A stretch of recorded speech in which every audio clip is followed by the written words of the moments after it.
আজ সকালে ঘুম ভাঙতেই আয়নার দিকে তাকালাম, কিন্তু আমার প্রতিচ্ছবিটা আমার দিকে অদ্ভুতভাবে তাকিয়ে হাসছে। আমি তো হাসছিলাম না। ভয়ে আমার গলা শুকিয়ে গেল। আমার প্রতিচ্ছবিটা আরও জোরে হাসতে শুরু করল, আর তারপর কাচের ওপার থেকে আমার দিকে একটা হাত বাড়ালো। আমারই গলায় ফিসফিস করে বলল, তুমি আমাকে মুক্তি দেবে, তাই না? আমি কিছু বলার আগেই ওটা কাঁচ ভেঙে বাইরে বেরিয়ে এলো। আমার গলা দিয়ে একটা তীব্র আর্তনাদ বেরিয়ে আসার আগেই আমার মুখ বন্ধ হয়ে গেল।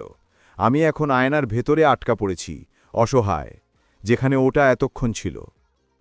আমার শরীরটা নিয়ে ওটা আয়নার সামনে দাঁড়ালো, চুল ঠিক করল, একটা তাচ্ছিল্যের হাসি হাসল, তারপর আয়নার ভেতরে থাকা আমার দিকে ফিরে শান্ত চোখে তাকিয়ে বলল, ভাগ্যিস তুমি আমার থেকে অনেক বেশি ভীতু ছিলে, তাই কাজটা সহজ হলো। আর ও আমার শরীর নিয়ে ঘর থেকে বেরিয়ে গেল। আমি শুধু কাঁচের ওপার থেকে দেখলাম।